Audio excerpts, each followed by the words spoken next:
എല്ലാ കൂട്ടുകാർക്കും accounting and taxation vocational practical online ക്ലാസ്സിലേക്ക് സ്വാഗതം. നമ്മൾ 2ാം വർഷത്തെ അക്കൗണ്ടിങ് ടാക്സേഷൻ്റെ 3ാം മൊഡ്യൂൾ ആയ കമ്പ്യൂട്ടറൈസ്ഡ് അക്കൗണ്ടിങ് ആണ് നമ്മളിപ്പം അതിൻ്റെ പ്രാക്ടിക്കൽ എങ്ങനെ ചെയ്യാം എന്നതിനെ പറ്റിയുള്ള ഒരു ക്ലാസ്സാണ് നമ്മൾ ഈ വീഡിയോ കൊണ്ട് ഉദ്ദേശിക്കുന്നത് അല്ലേ.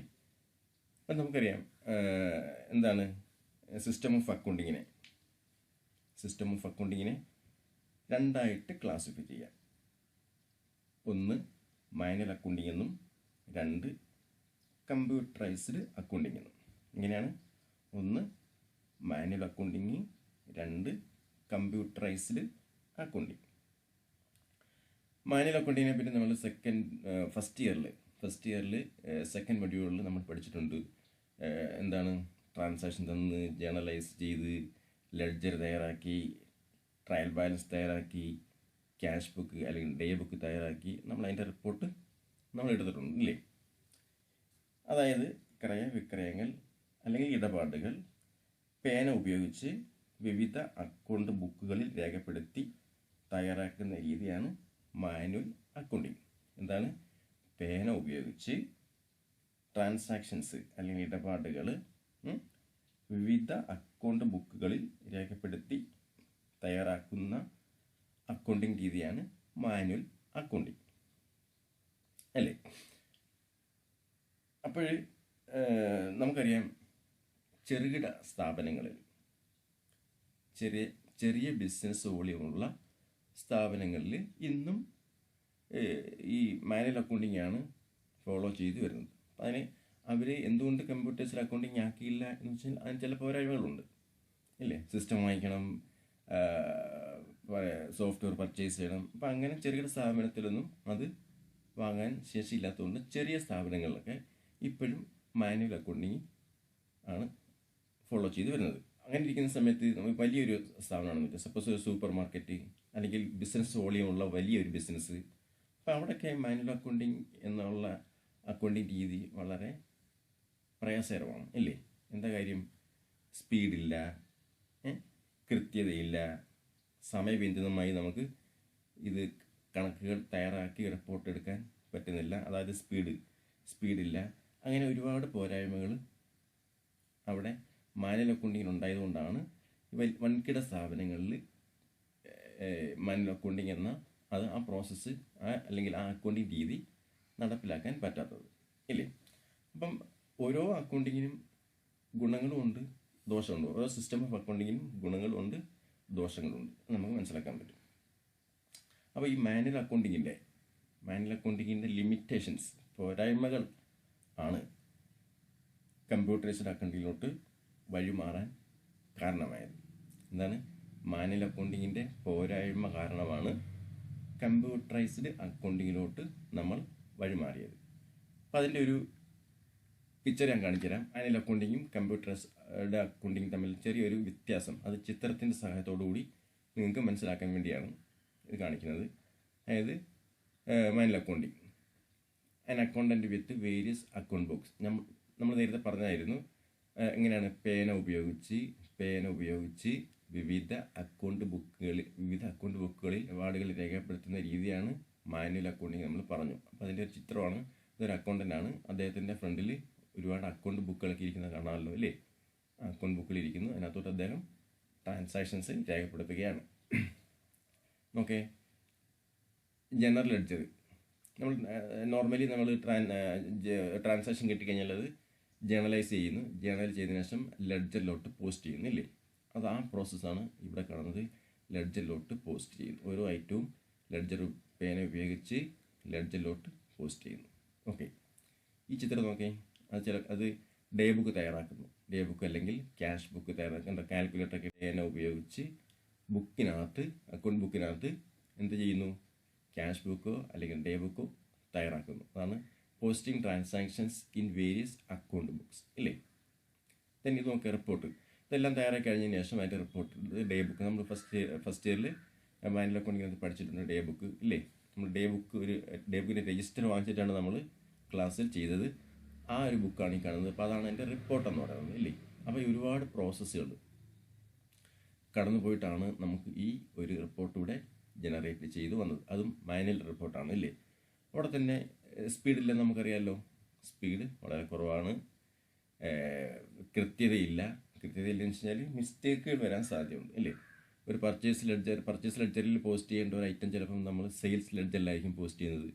അതുപോലെ തന്നെ ഒരു ഇൻകം എന്നുള്ളത് ഒരു എക്സ്പെൻസിനകത്തായിരിക്കും പോസ്റ്റ് ചെയ്യുന്നത്. അങ്ങനെ ക്ലറിക്കൽ മിസ്റ്റേക്കുകൾ ഉണ്ടാവാം. അതുകൊണ്ട് നമുക്കവിടെ കൃത്യത ഇല്ല എന്ന് വേണേൽ പറയാം ഇല്ലേ. പിന്നെ ഒരുപാട് സമയം ഇതിനകത്ത് എടുക്കുന്നതുകൊണ്ട് മാനുവൽ അക്കൗണ്ടിങ്ങിൻ്റെ പോരായ്മയാണ്. ഒരു വൻകിട സ്ഥാപനത്തിൽ മാനുവൽ അക്കൗണ്ടിങ് ഉപയോഗിക്കുമ്പോൾ അവിടെ ഇത്തരം പോരായ്മകൾ അവിടെ ആ സ്ഥാപനങ്ങൾ നേരിടേണ്ടി വരും. മനസ്സിലായല്ലോ. ഇത്രയും പ്രോസസ്സ്, ഇതിനെക്കാട്ടി ഒരുപാട് പ്രോസസ്സുണ്ട്. ഞാൻ എൻ്റെ കുറച്ച് പിക്ചർ മാത്രമേ കാണിച്ചിട്ടുള്ളൂ എന്നേ ഉള്ളൂ. അപ്പോൾ ഇത്രയും പ്രോസസ്സ് കഴിഞ്ഞിട്ടാണ് ഒരു റിപ്പോർട്ട് ജനറേറ്റ് ചെയ്ത് വരുന്നത് അല്ലേ. ഓക്കെ, കമ്പ്യൂട്ടേഴ്സ് അക്കൗണ്ടിൽ നോക്കേ, ഒരു സിസ്റ്റം ഉണ്ടായിരിക്കണം ഇല്ലേ. ഒരു കമ്പ്യൂട്ടർ സിസ്റ്റം ഉണ്ടായിരിക്കണം, ഒരു അക്കൗണ്ടൻ്റ് ഉണ്ടായിരിക്കണം. അതിനകത്ത് എൻട്രി ചെയ്യുക. ഡാറ്റ എൻട്രി ചെയ്യുന്ന സമയത്ത് ഓട്ടോമാറ്റിക്കായിട്ട് തന്നെ ഇവിടെ പോസ്റ്റ് ചെയ്ത് നമുക്ക് ലെഡ്ജിലോട്ടും വേരിയസ് അക്കൗണ്ട് ബുക്സിലോട്ട് ആ ട്രാൻസാക്ഷൻസ് ഓട്ടോമാറ്റിക്കായിട്ട് സിസ്റ്റം തന്നെ പോസ്റ്റ് ചെയ്യും. പോസ്റ്റ് ചെയ്ത് കഴിഞ്ഞാൽ ഉടൻ തന്നെ നമുക്ക് അതിൻ്റെ റിപ്പോർട്ട് എടുക്കാം. ഏത് റിപ്പോർട്ടാണ് നമുക്ക് വേണ്ടുന്നത്? ഇപ്പോൾ ട്രയൽ ബാലൻസ് വേണം. ഇപ്പോൾ ട്രയൽ ബാലൻസ് ഉള്ള ഓപ്ഷൻ ക്ലിക്ക് ചെയ്യുകയാണെങ്കിൽ ട്രയൽ ബാലൻസ് ഓട്ടോമാറ്റിക്കായിട്ട് പെട്ടെന്ന് നിമിഷങ്ങൾക്കുള്ളിൽ അത് നമുക്ക് ജനറേറ്റ് ചെയ്ത് കമ്പ്യൂട്ടറിനകത്ത് കാണാൻ പറ്റും. ഒപ്പം നമുക്ക് അതിൻ്റെ പ്രിൻ്റ് ഔട്ട് എടുത്ത് സൂക്ഷിക്കാൻ പറ്റും. അങ്ങനെ ഏത് റിപ്പോർട്ടും, പ്രോഫിറ്റ് ആൻഡ് ലോസ് അക്കൗണ്ട് ആയിക്കോട്ടെ, ബാലൻസ് ഷീറ്റ് ആയിക്കോട്ടെ, എന്ത് സ്റ്റേറ്റ്മെൻ്റ് ആണെങ്കിലും നമുക്ക് ആവശ്യമുള്ളത് ഏത് റിപ്പോർട്ടാണോ ആ റിപ്പോർട്ട് കൃത്യതയോടുകൂടി നമുക്ക് ജനറേറ്റ് ചെയ്യാൻ കിട്ടും. അതാണ് കമ്പ്യൂട്ടറൈസ്ഡ് അക്കൗണ്ടിങ്ങിൻ്റെ ഏറ്റവും വലിയ നേട്ടം എന്ന് പറയുന്നത് ഇല്ലേ. അതുകൊണ്ടാണ് വൻകിട സ്ഥാപനങ്ങളെല്ലാം ഇത്തരം അക്കൗണ്ടിങ് രീതി ഉപയോഗിച്ച് വരുന്നത്. അപ്പോൾ നമുക്കറിയാം, ഇതിനകത്തൊരു സോഫ്റ്റ്വെയർ വേണമെന്ന് ഞാൻ പറഞ്ഞു ഇല്ലേ. സോഫ്റ്റ്വെയർ ഉണ്ടെങ്കിൽ മാത്രമേ അത് വർക്കൗട്ട് ചെയ്തുള്ളൂ. അപ്പോൾ ഒരുപാട് സോഫ്റ്റ്വെയർ ഉണ്ട് അല്ലേ. നമുക്ക് അറിയാം, ഇന്ത്യ ബേസ്ഡ് സോഫ്റ്റ്വെയർ ഉണ്ട്, വിദേശ സോഫ്റ്റ്വെയറുകളുണ്ട്. അങ്ങനെ അതായത് ഏതൊക്കെയാണ്? ടാലി ഉണ്ട്, പിന്നെ ഏതാണ്, Peachtree, Bill.com, അക്കൗണ്ട് മേറ്റ്, അങ്ങനെ ഡാക്കേസി, അങ്ങനെ ഇഷ്ടംപോലെ അക്കൗണ്ടിങ് സോഫ്റ്റ്വെയറുകൾ ഇന്ന് നമുക്ക് ഇവിടെ ലഭ്യമാണ് ഇല്ലേ. അതിനകത്ത് നമുക്ക് പഠിക്കാനുള്ളത് ഏതാണ്? ടാലി എന്നുള്ള ഒരു അക്കൗണ്ടിങ് സോഫ്റ്റ്വെയറാണ് നമുക്ക് പഠിക്കാനുള്ളത്. അതിൽ തന്നെ ടാലിയുടെ ലേറ്റസ്റ്റ് വെർഷനായ GST ഉള്ള വെർഷനായ ടാലി ERP 9 എന്ന അക്കൗണ്ടിങ് സോഫ്റ്റ്വെയറാണ് നമുക്ക് 3rd മൊഡ്യൂളിൽ പഠിക്കാനുള്ളത്. അതോടൊപ്പം തന്നെ ഒരു ഫോറിൻ അക്കൗണ്ടിങ് സോഫ്റ്റ്വെയറായ ക്വിക്ക് ബുക്സും നമുക്ക് പഠിക്കണം. അപ്പോൾ നാഷണൽ അക്കൗണ്ടിങ് ആവുകയാണെങ്കിൽ നമുക്കൊരു സോഫ്റ്റ്വെയർ വേണം ഇല്ലേ. അപ്പോൾ നമ്മൾ ടാലി ERP 9 എന്നുള്ള സോഫ്റ്റ്വെയർ നമ്മൾ തീരുമാനിച്ചു നമ്മളെടുക്കാൻ. നമുക്ക് പഠിക്കാനുള്ളത് അതാണ്. അപ്പം നമ്മൾ ആ ടാലി ERP 9 കമ്പ്യൂട്ടറിനകത്ത് ഇൻസ്റ്റാൾ ചെയ്യണ്ടേ, ചുമ്മാ വർക്ക് ചെയ്തില്ലല്ലോ. Install Tally ERP 9 in computer or ലാപ്ടോപ്പിനകത്ത് അല്ലെങ്കിൽ കമ്പ്യൂട്ടറിനകത്ത് എങ്ങനെയാണ് ടാലി ഇൻസ്റ്റാൾ ചെയ്യുന്നത് എന്നാണ് നമ്മൾ ഇവിടെ പഠിക്കാൻ പോകുന്നത്.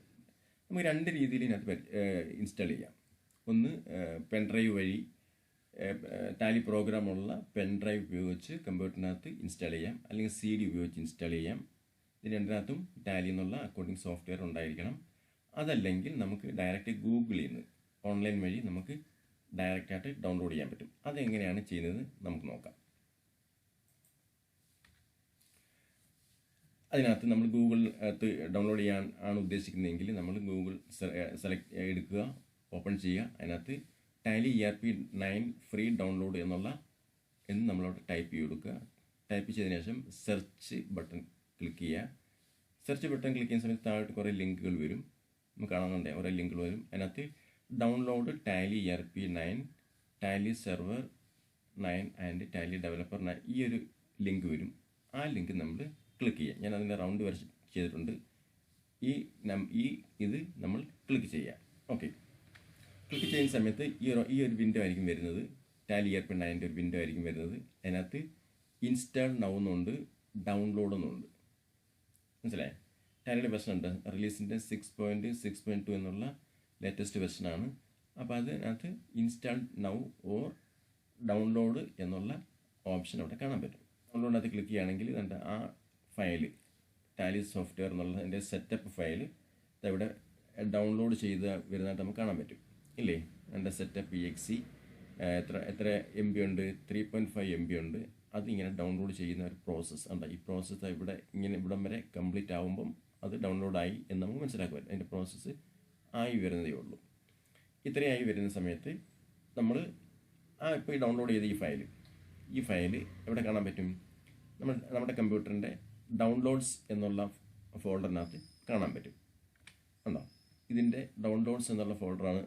ഡൗൺലോഡ്സ് എന്നുള്ള ഫോൾഡറാണ് ഇത്. അതിനകത്ത് നമ്മളിപ്പോൾ തൊട്ട് മുമ്പ് ഡൗൺലോഡ് ചെയ്ത ഫയലായ ടാലിയുടെ സെറ്റപ്പ് ഫയൽ ഇത് ഇവിടെ കാണാൻ പറ്റും. ഇതിനെ ഈ ഫയലിനെ നമ്മൾ ഡബിൾ ക്ലിക്ക് ചെയ്യുക. എങ്ങനെയാണ് ഡബിൾ ക്ലിക്ക് ചെയ്യുമ്പോൾ ആ ഫയൽ ഇൻസ്റ്റാൾ ചെയ്യുന്നതിൻ്റെ പ്രോസസ്സാണ് ഇവിടെ കാണിക്കുന്നത് അല്ലേ. ഇൻസ്റ്റാൾ ചെയ്യുന്നതിൻ്റെ പ്രോസസ്സാണ് ഇവിടെ കാണിക്കുന്നത്. അത് കംപ്ലീറ്റ് ചെയ്യുന്നതിന് ഇത്രയും പ്രോസസ്സ് ഇവിടം വരെ ആയിട്ടുള്ളൂ. ഇത് ഫുൾ കംപ്ലീറ്റ് ആവണം. കംപ്ലീറ്റ് ആവുന്ന സമയത്ത് ഫിനിഷ് ചെയ്യുക. ദെൻ ആ ഫയലിൻ്റെ ഇൻസ്റ്റാൾ ചെയ്തേക്കുന്നത് ടാലി ERP9 എന്നതാണ് നമുക്കിവിടെ കാണാൻ പറ്റും. ആ ഒരു ഐക്കൺ വരും. ഈ ഒരു ഐക്കൺ ഇവിടെ വന്നു കഴിഞ്ഞാൽ നമ്മുടെ കമ്പ്യൂട്ടറിനകത്ത് ടാലി അക്കൗണ്ടിങ് സോഫ്റ്റ്വെയർ ഇൻസ്റ്റാൾ ചെയ്തു എന്നാണ് നമ്മൾ മനസ്സിലാക്കേണ്ടത്. അപ്പോൾ അതിൻ്റെ സ്റ്റെപ്പുകളുണ്ട്. ആ സ്റ്റെപ്പുകളൂടെ നമുക്ക് നോക്കാം. സ്റ്റെപ്പ് ഫോർ ഇൻസ്റ്റാളിങ് ടാലി കമ്പ്യൂട്ടറിനകത്ത് ഇൻസ്റ്റാൾ ചെയ്യുന്നതിൻ്റെ സ്റ്റെപ്പുകൾ ഏതാണ്? ആദ്യം ഞാൻ പറഞ്ഞായിരുന്നു CD-യോ അല്ലെങ്കിൽ പെൻ ഡ്രൈവോ ഉപയോഗിച്ച് നമുക്ക് ചെയ്യാം. അതിനകത്ത് എന്തുണ്ടായിരിക്കണം? ടാലി പ്രോഗ്രാം ഉണ്ടായിരിക്കണം. അത് വെച്ച് നമുക്ക് ചെയ്യാം. അതല്ലെങ്കിൽ ഓൺലൈൻ വഴി ഡൗൺലോഡ് ചെയ്യാം. അത് നമ്മളിപ്പോൾ കാണിച്ചു ഇല്ലേ. അങ്ങനെ കിട്ടുന്ന ഫയലുകൾ നമ്മൾ ഡബിൾ ക്ലിക്ക് ചെയ്യുക. ഞാൻ പറഞ്ഞല്ലോ ഡൗൺലോഡ്സിനകത്ത് വരുന്ന ഫയൽ നമ്മൾ ഡബിൾ ക്ലിക്ക് ചെയ്യുക. അതൊരു ഇൻസ്റ്റാൾ സെറ്റപ്പ് ഫയൽ അല്ലെങ്കിൽ ഇൻസ്റ്റാൾ EXE ആയിരിക്കും. ആ ഫയൽ നമ്മൾ ഡബിൾ ക്ലിക്ക് ചെയ്യുക. Then click on next button to get licence agreement screen. ആ ലൈസൻസ് എഗ്രിമെൻറ്റ് സ്ക്രീനിന് വേണ്ടി നമ്മൾ നെക്സ്റ്റ് ബട്ടൺ ക്ലിക്ക് ചെയ്യുക. Then click I agree. നിങ്ങൾ ഡൗൺലോഡ് ചെയ്യുമ്പോൾ നിങ്ങൾക്ക് മനസ്സിലാക്കാൻ പറ്റും. അല്ലെങ്കിൽ ഇൻസ്റ്റാൾ ചെയ്യുമ്പോൾ നിങ്ങൾക്കത് ക്ലിയർ ആയിട്ട് ചെയ്യാൻ ഒന്നുമില്ല. സംഭവം I agree എന്നുള്ള ബട്ടൺ ക്ലിക്ക് ചെയ്യുക. ദെൻ അതിനുശേഷം click next button to select country കൺട്രിയും ലാംഗ്വേജും ഒക്കെ സെലക്ട് ചെയ്യുന്നതിന് വേണ്ടി നമ്മൾ നെക്സ്റ്റ് ബട്ടൺ ക്ലിക്ക് ചെയ്യുക. ദെൻ ഫിനിഷ് ചെയ്യുക. ഫിനിഷ് ചെയ്ത് കഴിഞ്ഞാൽ നമ്മൾ നേരത്തെ പറഞ്ഞ കണക്ക് എന്ത് ചെയ്യും? ഇതണക്കുള്ള ഈ ഒരു ഐക്കൺ ഇവിടെ കാണാൻ പറ്റും. ക്ലിയർ ആയല്ലോ? ടാലി ഓപ്പൺ ചെയ്യുന്നു. ഇത് പ്രോസസ്സിങ്ങിനെ കാണിക്കും. ഇന്ന് വെയിറ്റ് ചെയ്യണം.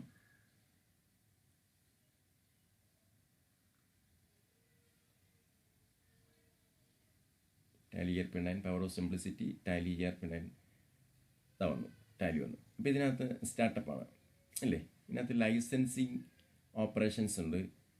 അങ്ങനെ ഒരുപാട്. കാരണം വെച്ചാൽ ഒരു ടാലി എന്നുള്ള അക്കൗണ്ടിങ് സോഫ്റ്റ്വെയർ നമുക്ക് ഒരു സ്ഥാപനം വാങ്ങിക്കണമെന്നുണ്ടെങ്കിൽ ക്യാഷ് പർച്ചേസ് ചെയ്യണം. ക്യാഷ് കൊടുത്ത് പർച്ചേസ് ചെയ്യണം അല്ലേ. പർച്ചേസ് ചെയ്ത് കഴിഞ്ഞാൽ മാത്രമേ ടാലി നമുക്ക് നമ്മുടെ കമ്പ്യൂട്ടറിനകത്ത് ബിസിനസ് പർപ്പസിന് വേണ്ടി ഉപയോഗിക്കാൻ പറ്റത്തുള്ളൂ ഇല്ലേ. അതൊരു ടാലിയുടെ നമ്മുടെ ഓരോ ബിസിനസ്സിൻ്റെ ഉപയോഗം അനുസരിച്ച് അതിന് വ്യത്യാസപ്പെട്ടിരിക്കും അതിൻ്റെ എമൗണ്ട്. ചെറുകിട സ്ഥാപനത്തിലാവുമ്പോൾ അതിൻ്റെ വോളിയം ഓഫ് ബിസിനസ്സിനനുസരിച്ച് എമൗണ്ട് കുറവായിരിക്കും. അല്ലെങ്കിൽ കൂടുതൽ വോളിയമുള്ള സ്ഥാപനങ്ങൾക്ക് മൾട്ടി യൂസേഴ്സിന് വേണ്ടി അതിനുള്ള എമൗണ്ട് വ്യത്യാസമായിരിക്കും. എങ്ങനെയാണെങ്കിൽ പോലും നമുക്ക് ഇവിടെ പഠനാവശ്യത്തിന് വേണ്ടി നമ്മൾ വർക്ക് ഇൻ എഡ്യൂക്കേഷൻ മോഡാണ് നമ്മൾ ഉപയോഗിക്കുന്നത്. എങ്ങനെയാണ്? Work in educational mode. അത് എന്ന് വെച്ച് കഴിഞ്ഞാൽ അതിൻ്റെ ഒരു പ്രത്യേകത എന്ന് പറയുന്നത് അതിനകത്ത് നമ്മൾ അക്കൗണ്ട് ചെയ്യുമ്പോൾ എല്ലാ മാസത്തെയും 1, 2 അല്ലെങ്കിൽ ആ മാസത്തെ അവസാനത്തെ ഡേറ്റിൽ മാത്രമേ നമുക്ക് നമ്മൾ ഡേറ്റ എൻ്റർ ചെയ്യാൻ പറ്റത്തുള്ളൂ. ബാക്കി എല്ലാ കാര്യങ്ങളും ആസ് യൂഷ്വൽ ഒരു ഒറിജിനൽ ബിസിനസ് സ്ഥാപനങ്ങൾ എന്താണോ ചെയ്യുന്നത് അതെല്ലാം നമുക്ക് ഇതിനകത്ത് ചെയ്യാൻ പറ്റും. GST ഉൾപ്പെടെയുള്ള എല്ലാ റിപ്പോർട്ടുകളും നമുക്ക് ചെയ്യാൻ പറ്റും. പക്ഷേ ഒറ്റ പോരായ്മയുള്ളൂ, ഇതിനകത്ത് ഡേറ്റ എൻ്റർ ചെയ്യുന്നത് 3 ദിവസത്തെ ഡേറ്റ മാത്രമേ നമുക്ക് എൻ്റർ ചെയ്യാൻ പറ്റത്തുള്ളൂ. നമുക്ക് എഡ്യൂക്കേഷൻ മോഡ് എടുത്തിട്ടാണ് നമുക്ക് വർക്ക് ചെയ്യേണ്ടത്. അതുകൊണ്ട് work in education mode double click ചെയ്യാം. ഒരു വിൻഡോ വരും അല്ലേ. ഈ ഒരു വിൻഡോ വരും. ഈ ഒരു വിൻഡോ വന്നു കഴിഞ്ഞാൽ നമുക്ക് ഈ വിൻഡോ ഒന്ന് പരിചയപ്പെടണ്ടേ. ഇതാണ് ടാലി ഓപ്പൺ ചെയ്യുന്ന സമയത്തുള്ള സ്ക്രീൻ എന്ന് പറയുന്നത്. അപ്പോൾ അതിനകത്ത് കുറേ കമ്പോണൻസ് ഉണ്ട് അല്ലേ. ആ കമ്പോണൻസ് നമുക്കൊന്ന് പരിചയപ്പെടണ്ടേ. അത് ഏതൊക്കെയാണെന്ന് നമുക്കൊന്ന് പരിചയപ്പെടാം. Okay, Tally screen components. Tally screen components നമ്മൾ ഓപ്പൺ ചെയ്ത ആ ഒരു വിൻഡോ ആണ് ഇവിടെ കാണുന്നത്.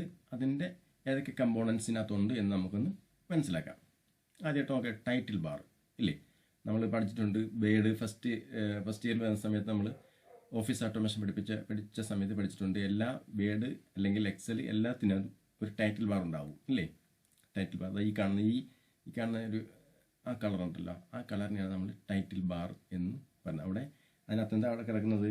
ടാലിയുടെ വെർഷൻ നമ്പറാണ് ഇവിടെ ഡിസ്പ്ലേ ചെയ്യുന്നത്. ടാലി വെർഷൻ ടാലി ERP എന്നുള്ള ടാലി വെർഷൻ നമ്പറാണ് ആ ടൈറ്റിൽ ബാറിനകത്ത് ഡിസ്പ്ലേ ചെയ്യുന്നത്. അതോടൊപ്പം തന്നെ എന്താണ് minimise button, maximise, close button, ഈ ഇത്രയും കാര്യങ്ങളാണ് ഈ ടൈറ്റിൽ ബാറിനകത്ത് ഉൾപ്പെടുത്തിയിരിക്കുന്നത്. മനസ്സിലായ? മെയിനായിട്ടും ഈ ടാലിയുടെ വെർഷൻ ഏതാണോ ആ വെർഷൻ നമ്പറാണ് ടൈറ്റിൽ ബാറിനകത്ത് കാണപ്പെടുന്നത്. രണ്ടാമത് നോക്കിയാൽ ഹൊറിസോണ്ടൽ ബട്ടൺ ബാർ ഇല്ലേ. ടൈറ്റിൽ ബാറിന് തൊട്ട് താഴെ കാണുന്ന ഓരോ കീകളുണ്ടോ? ഈ കീകള് print, export, email, upload, Tally shop, അങ്ങനെ ഈ ഓപ്ഷൻ കണ്ടല്ലോ. ഈ ബട്ടൺ അത് ഹൊറിസോണ്ടൽ ഇങ്ങനെയല്ലേ കിടക്കുന്നത്. അതുകൊണ്ടാണ് ഹൊറിസോണ്ടൽ ബട്ടൺ ബാർ എന്ന് പറയുന്നത്. Horizontal button bar. അതിനകത്ത് ലാംഗ്വേജ് കീ ഉണ്ട്, കീബോർഡ് ഉണ്ട്, ടാലി ഹെൽപ്പ് ഉണ്ട്, തുടങ്ങിയ ബട്ടണുകളാണ് ഇതിനകത്ത് ഉൾപ്പെടുത്തിയിരിക്കുന്നത്. മനസ്സിലായല്ലോ? ടൈറ്റിൽ ബാറിന് തൊട്ട് താഴെ കാണുന്നതാണ് horizontal button bar. Okay, then bottom pan. താഴെ കാണുന്നുണ്ടോ ബോട്ടം പാൻ? ഇതാണ്ട് ഈ ടൈറ്റിൽ ബാറിൻ്റെ അതേപോലെ തന്നെ ഏറ്റവും താഴെ കാണുന്നതാണ് നമ്മൾ ബോട്ടം പാൻ എന്ന് പറയുന്നത്. Bottom pan. വെർഷൻ നമ്പർ ഇതാ Tally ERP 9 version number. Release details, series year release 6.4.3 latest version, അതാണ് അതിൻ്റെ release details. Current date Tuesday 5 June ഇങ്ങനെയാണ് കിടക്കുന്നത്. ആ current date. Then current time. ഈ ടൈം ഇതാണ് ഇതിനകത്ത് കാണുന്നത്. അതിനെയാണ് ഇത്രയും കാര്യങ്ങൾ ഉൾപ്പെടുത്തി കൊണ്ടുള്ള ഒരു പാനാണ് ബോട്ടം പാൻ എന്ന് പറയുന്നത്. ക്ലിയർ ആയല്ലോ? ഇപ്പം മൂന്നെണ്ണം നമ്മൾ പഠിച്ചു. ഏതൊക്കെയാണ്? Title bar, horizontal bar, then bottom pan. അടുത്ത നോക്കിയേ main area of the screen അല്ലെങ്കിൽ ഗെറ്റ് വേ ഓഫ് ടാലി. ഈ കാണുന്നത് ഈ പോർഷനെ ഈ ഒരു കളറുണ്ടോ? അത്രയും പോർഷനാണ് നമ്മൾ ഗെറ്റ് വേ ഓഫ് ടാലി എന്ന് അല്ലെങ്കിൽ main area of the screen എന്ന് പറയുന്നത്. ഓക്കെ, ദെൻ അടുത്ത കാൽക്കുലേറ്റർ ഏരിയ. അതിനകത്ത് എഴുതിയിട്ടുണ്ട് കാൽക്കുലേറ്റർ. നമ്മൾ ടാലി വർക്ക് ചെയ്തുകൊണ്ടിരിക്കുന്ന സമയത്ത് എന്തെങ്കിലും കൂട്ടാനോ അല്ലെങ്കിൽ മൾട്ടിപ്ലൈ ചെയ്യാനോ അല്ലെങ്കിൽ എന്തെങ്കിലും കാൽക്കുലേഷൻ പർപ്പസിന് വേണ്ടി നമ്മൾ പെട്ടെന്ന് ഒരു കാൽക്കുലേറ്റർ ഡിപ്പെൻഡ് ചെയ്യേണ്ട ആവശ്യമില്ല. ടാലിക്കകത്ത് തന്നെ കാൽക്കുലേറ്റ് ചെയ്യാനുള്ള ഒരു ഓപ്ഷൻ ഉണ്ട്. ആ ഓപ്ഷനാണ് ഇവിടെ കാണുന്നത് calculator area. Okay, then vertical button bar. നമ്മളിവിടെ ഹൊറിസോണ്ടൽ ബട്ടൺ ബാർ പഠിച്ചില്ലേ? ഹൊറിസോണ്ടൽ എങ്ങനെയാണ് കിടക്കുന്നത്? ഇങ്ങനെയാണ് കിടക്കുന്നത് അല്ലേ. ലെഫ്റ്റിൽ നിന്ന് റൈറ്റിലോട്ട് ഇങ്ങനെ ഒരു ലൈനായിട്ട് ഇങ്ങനെ കിടക്കും. പക്ഷേ ഇവിടെ വെർട്ടിക്കൽ ബട്ടൺ ബാർ താഴോട്ട് 1 by 1 ആയിട്ട് ഇങ്ങനെ താഴോട്ട് ഇങ്ങനെ കിടക്കുന്ന ഒരു ബട്ടനെയാണ് നമ്മൾ വെർട്ടിക്കൽ ബട്ടൺ ബാർ എന്ന് പറയുന്നത്. നമ്മൾ കമ്പനി ക്രിയേറ്റ് ചെയ്യുന്ന സമയത്ത് ഇവിടെ ഓരോന്നും ഓപ്ഷൻസ് വരും. അതിന് ആവശ്യമായിട്ടുള്ള കമ്പനിയുടെ ഇൻപുട്ട് കൊടുക്കാനുള്ള അല്ലെങ്കിൽ ഔട്ട്പുട്ട് എടുക്കാനുള്ള ബട്ടണുകൾ ഇവിടെ ഡിസ്പ്ലേ ചെയ്യും. അതോടൊപ്പം തന്നെ നമുക്ക് കോൺഫിഗർ ചെയ്തിട്ട് നമുക്ക് ബട്ടൺ എടുക്കാം. അത് നമ്മൾ അടുത്ത ക്ലാസ്സിൽ പഠിക്കും.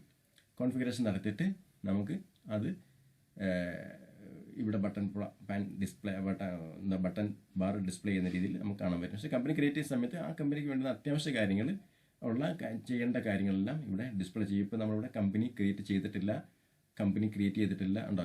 നെയിം ഓഫ് ഒരു കമ്പനി ക്രിയേറ്റ് ചെയ്തിട്ടുണ്ടായിരുന്നുവെങ്കിൽ ആ കമ്പനിയുടെ പേര് ഇവിടെ കാണും.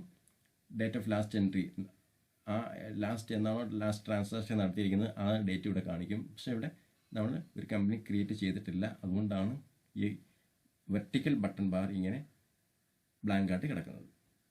ഓക്കെ ആണല്ലോ? ഓക്കെ, ഇനി നമ്മൾ ടാലിയിൽ ഒരു കമ്പനി ക്രിയേറ്റ് ചെയ്യുന്നത് എങ്ങനെയാണെന്ന് നമുക്ക് നോക്കാം. കമ്പനി എന്ന് വെച്ചാൽ നിങ്ങൾ പേടിക്കേണ്ട ആവശ്യമൊന്നുമില്ല. ഒരു ബിസിനസ് തുടങ്ങുന്ന സമയത്ത് ആ ബിസിനസ് ഏത് പേരിലാണോ അറിയപ്പെടുന്നത് ആ പേരിൽ നമ്മളൊരു അക്കൗണ്ട് ഇതിനകത്ത് ഓപ്പൺ ചെയ്യണം.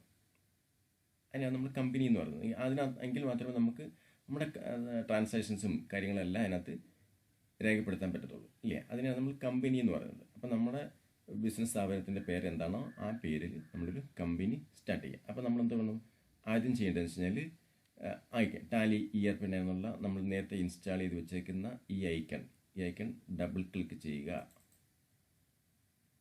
അപ്പോൾ ഇങ്ങനൊരു വിൻഡോ വരും. Tally power of simplicity Tally ERP9 എന്നൊരു വിൻഡോ വരും.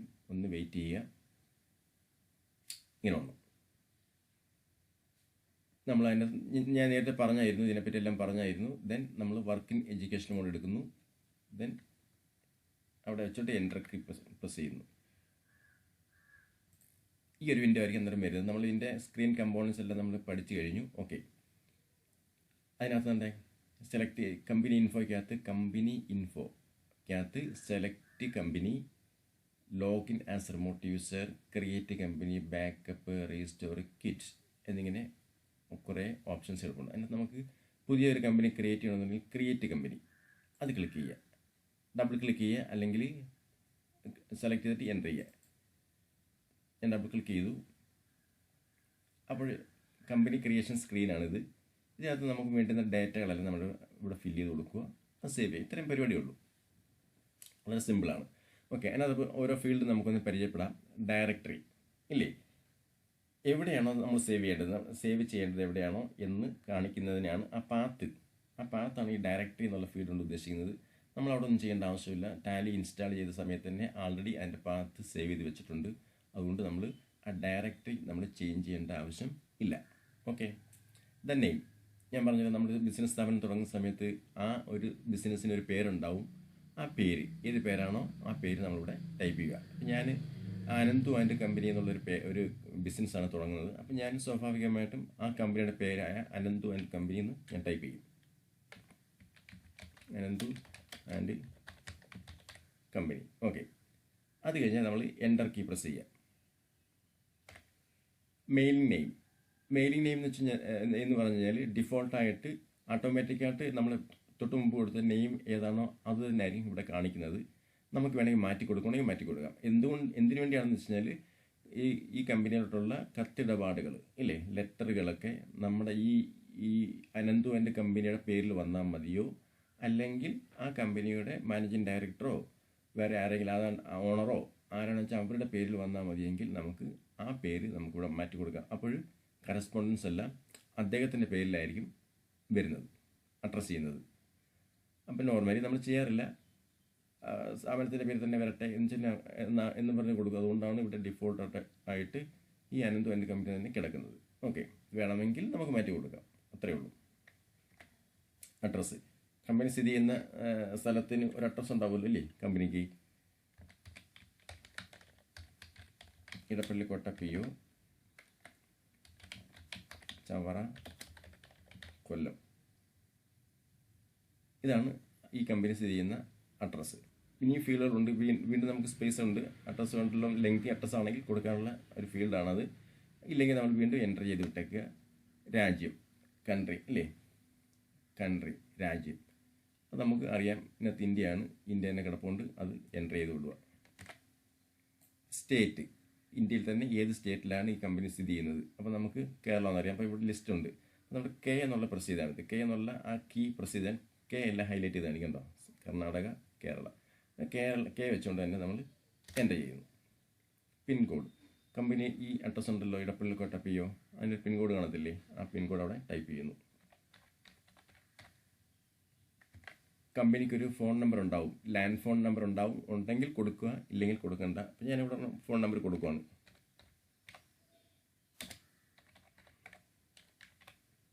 2670 മൊബൈൽ നമ്പറുണ്ട്, ഇല്ലാത്ത ആരുമില്ല, എൻ്റെ നമ്പറാണ്. ഓക്കെ, ഫാക്സ് നമ്പറും വലിയ കമ്പനിയൊക്കെ ആകുമ്പോൾ ഒരു ഫാക്സ് നമ്പർ കാണും ഇല്ലയോ, നമ്മൾ പറഞ്ഞ് കൊടുത്തേക്കാം. ഓക്കെ, ഇമെയിൽ അഡ്രസ്സ് ഉണ്ടാവും,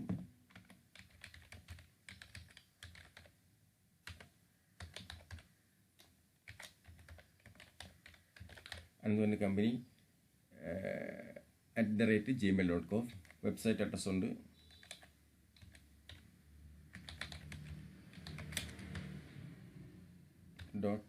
.in. ഓക്കെ, കിടന്നോട്ടെ, എന്തോ ആയിക്കട്ടെ. ദെൻ അടുത്ത ആണ് നമ്മൾ എന്താണ് ഫിനാൻഷ്യൽ ഇയർ ബിഗിൻ ഫ്രം. എന്നുവെച്ചാൽ നമ്മളിപ്പോൾ അറിയാം കമ്പനി തുടങ്ങുന്നത് ഏത് ഫിനാൻഷ്യൽ ഇയർ ആണോ അതിൻ്റെ സ്റ്റാർട്ടിങ് അവിടെ കൊടുക്കുക. അപ്പോൾ ഫിനാൻഷ്യൽ ഇയർ സ്റ്റാർട്ട് ചെയ്യുന്നത് എങ്ങനെയാണ്? 1 ഏപ്രിൽ മുതൽ അടുത്ത വർഷം 31 മാർച്ച് വരെയാണ് നമ്മൾ ഫിനാൻഷ്യൽ ഇയർ തുടങ്ങുന്നത് അല്ലെങ്കിൽ അവസാനിക്കുന്നത്, അല്ലേ? അപ്പോൾ ഞാനിപ്പോൾ ഇന്ന് ജൂൺ മാസത്തിൽ ഒരു കമ്പനി തുടങ്ങുവാണെങ്കിൽ 2020 ജൂണിൽ ഒരു കമ്പനി തുടങ്ങുവാണെങ്കിൽ അതിൻ്റെ ഫിനാൻഷ്യൽ ഇയർ ഏതായിരിക്കും? 2020 ജൂൺ മാസം 1-ാം തീയതി കമ്പനി തുടങ്ങണമെന്ന് വെച്ചു സപ്പോസ്. അപ്പോൾ എൻ്റെ ഇപ്പം നമ്മൾ റണ്ണിങ് ഫിനാൻഷ്യൽ ഇയർ അല്ലേ, 1/4/2020 മുതൽ 1/4/2020 മുതൽ തുടങ്ങിയ ആ ഫിനാൻഷ്യൽ ഇയർ അവസാനിക്കുന്നത് 31/3/2021. അപ്പോൾ ആ ഫിനാൻഷ്യൽ ഇയറാണ് ഇവിടെ ചോദിക്കുന്നത്, ഫിനാൻഷ്യൽ ഇയർ ബിഗിൻ ഫ്രം. അപ്പം നമുക്ക് മനസ്സിലായല്ലോ, ഇപ്പോൾ ജൂൺ മാസത്തിലാണ് ഞാൻ കമ്പനി തുടങ്ങുന്നത്, 2020 ജൂണിലാണ് കമ്പനി തുടങ്ങുന്നത്. അപ്പോൾ ഇപ്പോൾ റണ്ണിങ് ഫിനാൻഷ്യൽ ഇയറാണ്. അതിൻ്റെ സ്റ്റാർട്ടിംഗ് എന്ന് പറയുന്നത് 1/4/2020 അവസാനിക്കുന്നത് 31/3/2021.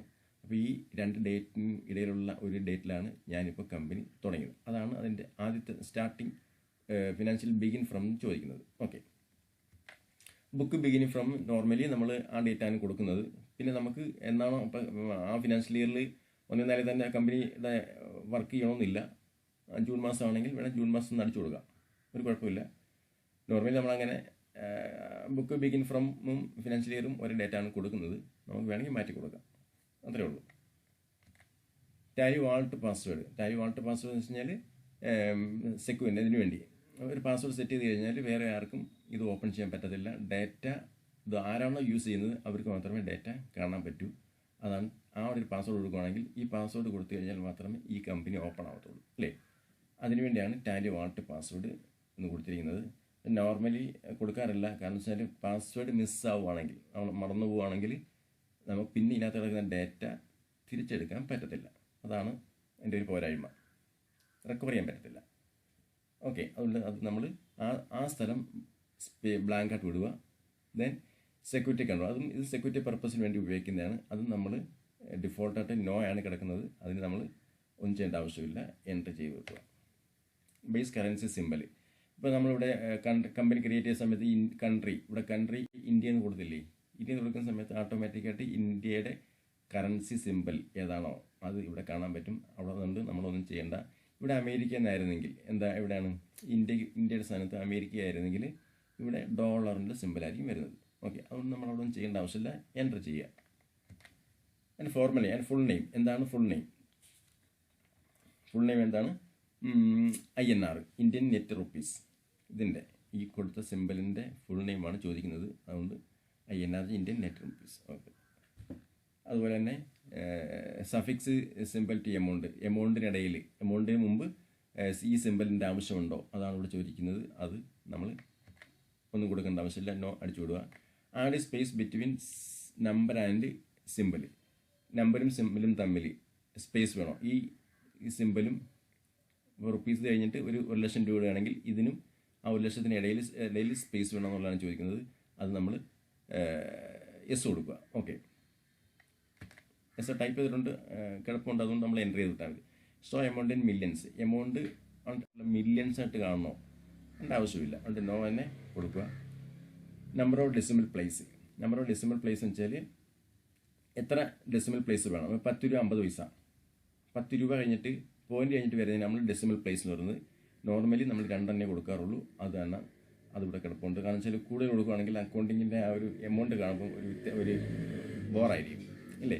10 രൂപ 5, 7, 8, 9, 10 പൈസ എന്നൊക്കെ പറയുന്നത് ബോറല്ലേ. അപ്പോൾ അതിൻ്റെ ഒരു നീറ്റ്നെസ്സിന് വേണ്ടി നമ്മൾ ഡെസിമൽ പ്ലേസ് എപ്പോഴും 2 ആയിരിക്കും കൊടുക്കുന്നത്. Word representing amount after decimal place എപ്പോഴും പൈസ ആയിരിക്കും, ഇല്ലേ? അപ്പോൾ ഇന്ത്യയുടെ ഇവിടെ ഇന്ത്യയിൽ റുപ്പീസ് ആയതുകൊണ്ട് അതിൻ്റെ ഡെസിമൽ പ്ലേസ് എന്തായിരിക്കും? പൈസ. 10 രൂപ, ആ രൂപയുടെ ചിഹ്നമാണ് ഈ കിടക്കുന്നത്. പൈസ, അതാണ് ഈ കിടക്കുന്നത്. അതാണ് ഡെസിമൽ പ്ലേസ് ഉള്ളത്. 10 രൂപ 50 പൈസ അല്ലേ.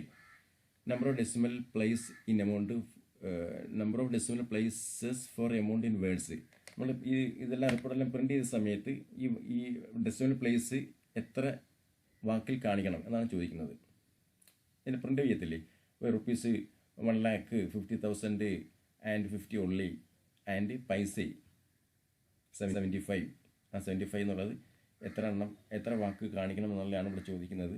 നോർമലി നമ്മളിവിടെ കൊടുക്കുന്ന ഏതാണോ അതോ അല്ലെങ്കിൽ അതിന് താഴെയുള്ളൊരു ഫിഗർ ആയിരിക്കണം കൊടുക്കേണ്ടത്. എങ്കിൽ മാത്രമേ ഇത് ടാലി അക്സെപ്റ്റ് ചെയ്യത്തുള്ളൂ. ദെൻ എൻ്റർ ചെയ്യാം.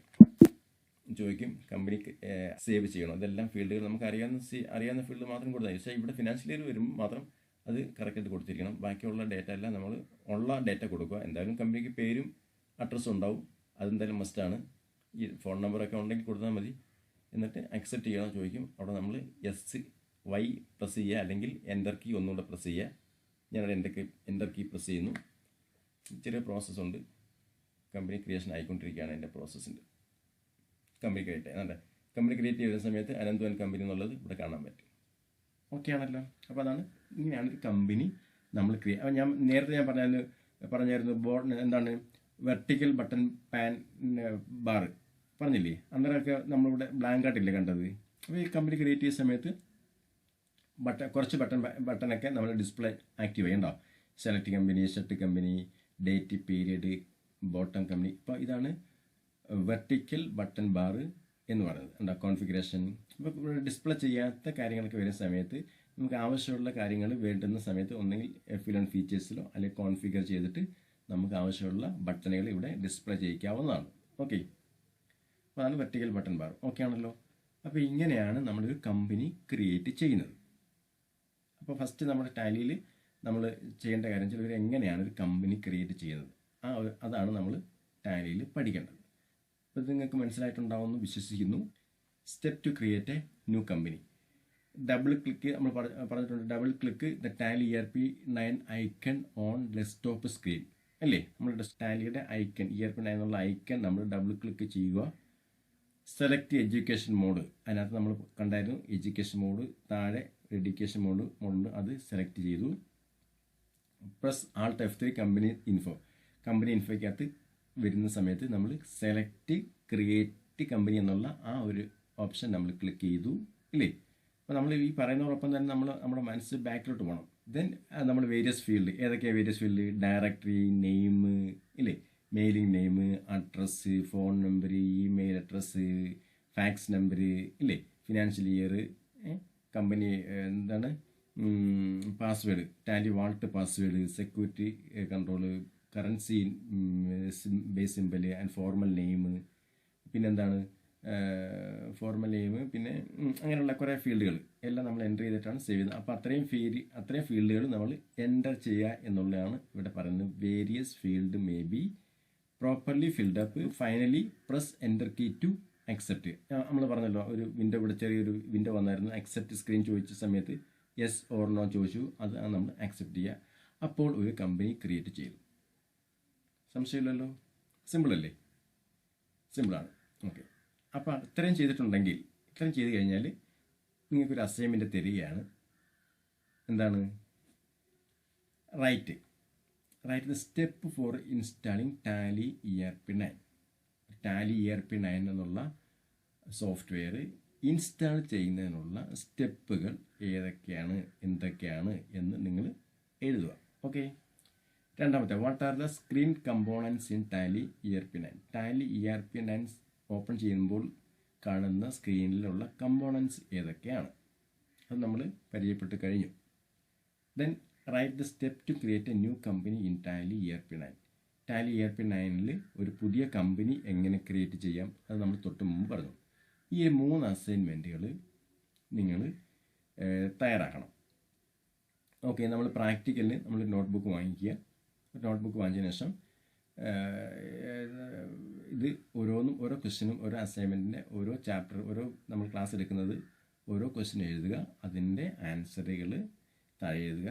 ദെൻ രണ്ടാമത്തെ ക്വസ്റ്റ്യൻ എഴുതുക, അതിൻ്റെ ആൻസർ എഴുതുക. അങ്ങനെ ഓരോ ക്വസ്റ്റ്യൻ്റെയും ചോദ്യം എഴുതിയിട്ട് അതിൻ്റെ ഉത്തരങ്ങൾ താഴോട്ട് എഴുതുക ഇല്ലേ. എഴുതി കഴിഞ്ഞതിന് ശേഷം നിങ്ങൾ ചെയ്യേണ്ടതെന്ന് വെച്ച് കഴിഞ്ഞാൽ ആ നോട്ട്ബുക്കിൻ്റെ ഒരു ഫോട്ടോ കോപ്പി ഞാൻ ഉദ്ദേശിച്ചാൽ പുറത്ത് പോയി എടുക്കാനല്ല, മൊബൈലിനകത്തൊരു ഫോട്ടോ എടുത്തിട്ട് എനിക്ക് അയച്ചു തരുമോ ഇല്ലേ. അപ്പോൾ എന്തെങ്കിലും കറക്ഷനോ എന്തെങ്കിലും ഉണ്ടെങ്കിൽ ഞാനത് നിങ്ങൾക്ക് തിരിച്ച് അയച്ചു തരുന്നതായിരിക്കും, അല്ലെങ്കിൽ ഫോൺ വിളിച്ച് പറയുന്നതായിരിക്കും. എന്താണെങ്കിൽ പോലും നോട്ട്ബുക്കിനകത്ത് ഇത്തരം കാര്യങ്ങൾ എഴുതി വെക്കാൻ മറക്കല്ലേ. അത് മൊബൈലിനകത്ത് ഫോട്ടോ എടുത്ത് എനിക്ക് അയച്ചു തരാനും മറക്കരുത് അല്ലേ. പിന്നെ വേറൊരു കാര്യം ഞാൻ പറഞ്ഞേക്കാം. ഈ പ്രാക്ടിക്കൽ നമ്മളിപ്പോൾ അറിയാം, തിയറിയുടെ കണക്കല്ല പ്രാക്ടിക്കൽ അല്ലേ. പ്രാക്ടിക്കൽ നമ്മൾ വീട്ടിൽ ഇരുന്ന് ചെയ്യുക എന്നുള്ളത് കുറച്ച് ബുദ്ധിമുട്ടുള്ള കാര്യമാണ് അല്ലേ. ബുദ്ധിമുട്ടെന്ന് വെച്ച് കഴിഞ്ഞാൽ നമുക്ക് കമ്പ്യൂട്ടറോ അല്ലെങ്കിൽ ലാപ്ടോപ്പോ ഉണ്ടെങ്കിൽ മാത്രമേ നമുക്കിത് പ്രാക്ടിക്കൽ വർക്ക് ചെയ്യാൻ പറ്റത്തുള്ളൂ. മൊബൈലിനകത്ത് ടാലി ഇൻസ്റ്റാൾ ചെയ്യാൻ സാധ്യമല്ല. അപ്പോൾ അതുകൊണ്ട് നിങ്ങളാരും വിഷമിക്കേണ്ട ആവശ്യമില്ല. ഇത് വീട്ടിൽ ലാപ്ടോപ്പോ കമ്പ്യൂട്ടറോ ഉള്ളവർ പുറത്തുപോയി ഒന്നും പോകണ്ട, ഇതിനു വേണ്ടി പുറത്തുപോയി പഠിക്കാനൊന്നും പോകണ്ട. ഉള്ളവർ മാത്രം ചെയ്ത് നോക്കുക. ഇല്ലാത്തവർ നമ്മളടുത്ത ഇല്ലാത്തവർ ഈ അസൈൻമെൻറ്റുകളെല്ലാം കണ്ടതിന് ശേഷം മനസ്സിലായിട്ടുണ്ടെങ്കിൽ ഈ അസൈൻമെൻറ്റുകളെല്ലാം നോട്ട്ബുക്കിനകത്ത് എഴുതി വെക്കുക. നമ്മൾ പ്രാക്ടിക്കൽ വർക്ക് സ്കൂളിൽ വരുന്ന സമയത്ത്, സ്കൂൾ തുറക്കുന്ന സമയത്ത്, നമ്മൾ ലാബ് വർക്ക് ചെയ്യുന്ന സമയത്ത് ചെയ്യാത്തവർക്ക് അല്ലെങ്കിൽ ചെയ്തവർക്ക് ആർക്കാണെങ്കിൽ പോലും നമ്മൾ എക്സ്ട്രാ ടൈം കണ്ടെത്തി നിങ്ങളെ ഈ ലാബ് വർക്ക് പഠിപ്പിച്ച് തരുന്നതിന് ഒരു കുഴപ്പമില്ല. അത് തീർച്ചയായിട്ടും പഠിപ്പിച്ച് തരും. അതുകൊണ്ട് നിങ്ങൾ ഇത് കണ്ടതുകൊണ്ട് എനിക്ക് ചെയ്യാൻ പറ്റുന്നില്ലല്ലോ എന്ന് ഒരിക്കലും വിഷമിക്കേണ്ട ആവശ്യമില്ല. നിങ്ങൾ ഇത് മനസ്സിലാക്കിയിട്ട് തരുന്ന അസൈൻമെൻറ്റുകൾ നോട്ട്ബുക്കിനകത്ത് തയ്യാറാക്കി വെക്കുക. അപ്പോൾ നമ്മൾ ലാബ് വർക്ക് ചെയ്യുന്ന സമയത്ത് നമ്മൾ കണ്ടതായിട്ടുള്ളൊരു ചെറിയൊരു ഓർമ്മ ഉണ്ടാവും ഇല്ലേ. അപ്പോൾ നമുക്ക് ആ ലാബ് വർക്ക് ചെയ്യുമ്പോൾ കുറച്ച് സ്പീഡായിട്ട് ചെയ്യാൻ പറ്റും. അതുകൊണ്ട് നിങ്ങളാരും വിഷമിക്കേണ്ട, ഞാൻ എങ്ങനെ ചെയ്യും, എനിക്ക് ചെയ്യാൻ പറ്റത്തില്ലല്ലോ എന്നുള്ളൊരു ആങ്സൈറ്റി നിങ്ങൾക്ക് ഉണ്ടാവരുത്. ലാപ്ടോപ്പോ കമ്പ്യൂട്ടറോ ഉള്ളവർ, ഇനി പേരൻസിൻ്റെ അടുത്ത് എനിക്ക് ലാപ്ടോപ്പും കമ്പ്യൂട്ടറും വാങ്ങിച്ചു തരണം, പ്രാക്ടിക്കൽ വർക്ക് ചെയ്യാൻ പറ്റത്തില്ല എന്ന് ഒരു കാരണവശാലും ആവശ്യപ്പെടരുത്. അതിൻ്റെ ആവശ്യമില്ല കേട്ടോ. അപ്പം അത് അവരുടെ സാമ്പത്തിക സ്ഥിതി ചിലപ്പോൾ അത് അനുവദിക്കത്തില്ല. അതുകൊണ്ട് നമ്മൾ ഒരു കാരണവശാലും ഇതിനു വേണ്ടി പ്രാക്ടിക്കൽ വർക്ക് ചെയ്യാൻ വേണ്ടി ഒരു ലാപ്ടോപ്പോ കമ്പ്യൂട്ടറോ വേണമെന്ന് ഒരിക്കലും നമ്മൾ പേരൻസിൻ്റെ അടുത്ത് പറയരുത്. നിങ്ങൾ ഉണ്ടെങ്കിൽ മാത്രം ചെയ്യുക, ഇല്ലെങ്കിൽ നിങ്ങൾ പുറത്ത് പോയി കൂട്ടുകാരോടൊപ്പം പോയി ചെയ്യരുത്. കാരണം വെച്ചാൽ ഇപ്പോൾ സോഷ്യൽ ഡിസ്റ്റൻസിങ് ആണ് അല്ലേ. അത് നമ്മൾ മെയിൻറ്റെയിൻ ചെയ്യുക. നിങ്ങൾ ചെയ്യേണ്ട കാര്യങ്ങൾ ഇത് ചെയ്യാൻ പറ്റാത്ത കുട്ടികൾ ഉണ്ടെങ്കിൽ അവർ ഈ അസൈൻമെൻറ്റുകൾ നോട്ട്ബുക്ക് വാങ്ങിച്ച് എഴുതി വെക്കുക. നമ്മൾ സ്കൂൾ തുറക്കുന്ന സമയത്ത് നമ്മൾ എക്സ്ട്രാ ടൈം കണ്ടെത്തി നമ്മൾ ലാബ് നിങ്ങൾക്ക് എല്ലാവർക്കും നല്ല രീതിയിൽ ലാബ് തരും എന്ന് ഞാൻ ഉറപ്പ് തരുന്നു. ഞാൻ പറഞ്ഞ അസൈൻമെൻറ്റുകളെല്ലാം തയ്യാറാക്കി വെക്കുക. നമുക്ക് അടുത്ത ക്ലാസ് ഇതിൻ്റെ കണ്ടിന്യൂഷൻ ആയിരിക്കും. അടുത്ത ക്ലാസ്സിൽ ബാക്കി കാര്യങ്ങൾ നമ്മൾ ഡിസ്കസ് ചെയ്യുന്നതായിരിക്കും. ഓക്കെ, എല്ലാവർക്കും ഈ പ്രാക്ടിക്കൽ ക്ലാസ് പങ്കെടുത്ത എല്ലാവർക്കും ഒരിക്കൽ കൂടി ഞാൻ എൻ്റെ നന്ദി രേഖപ്പെടുത്തുന്നു. Okay, by.